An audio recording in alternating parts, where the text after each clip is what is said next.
Patuloy ang pagtutok ng administrasyon sa larangan ng edukasyon.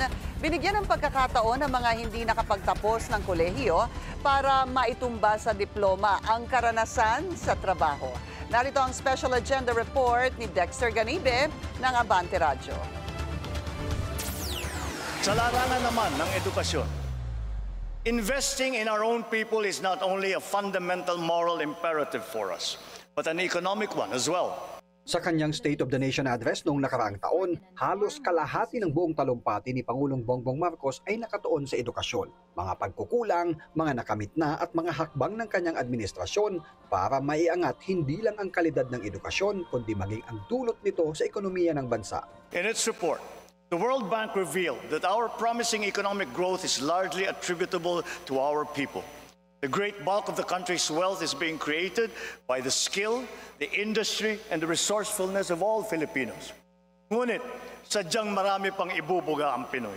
At para madagdagan pa ang ibubuga ng Pinoy, nilagdaan na nitong Hunyo ang Implementing Rules and Regulation ng Republic Act No. 12124 o ang Expanded Tertiary Education Equivalency and Accreditation Program o ETAP Act na ganap na naging batas nito lang Marso. Layuning mabigyan ng bachelor's degree ang mga Pinoy na hindi natapos ang pag-aaral sa kolehiyo dahil sa trabaho. Saad sa batas, maaring makatumbas ng work experience ang diploma para sa kursong hindi natapos. Marami tayong mga kababayan na hindi nakapagtapos ng kolehiyo dahil kinailangan nilang magtrabaho para sa pamilya, para magpaaral ng kanilang mga kapatid, para tumayong padre o madre de pamilya. Ngunit hindi nawala ang kanilang talino, ang kanilang diskarte, determinasyon. Kaya naman, sa ilalim ng ETAP Act, maaari po nilang gamitin ang kanilang mga karanasan upang makamit ang kanilang diploma. Ang dating executive order lang na nasimulan noon pang panahon ni dating Pangulong Fidel Ramos, ngayon ay isa ng batas na may patutupad sino man ang nakaupo sa Malacanang.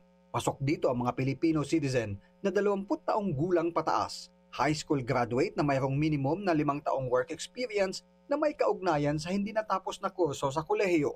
Ang mga kwalipikado ay sa ilalim sa written test, mga interview, skills demonstration at portfolio review na isasagawa ng mga higher education institutions na na-deputize ng Commission on Higher Education o CHED.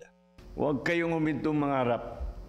Ang tunay na sukatan ng dunong ay ang kakayahan ninyong harapin ang mga pagsubok upang matupad ang inyong mga pangarap. Naniniwala po akong patunay kayo na walang limitasyon ang kayang abutin ng bawat Pilipino.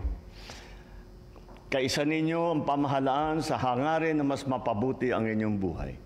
Ang pangarap mong diploma na naging mailap dahil mas inuna ang pagtulong sa pamilya dulot ng kahirapan, ngayon, konting push na lang, mapapasa kamay muna. Para sa agenda, Dexter Ganibe, Abante Radyo.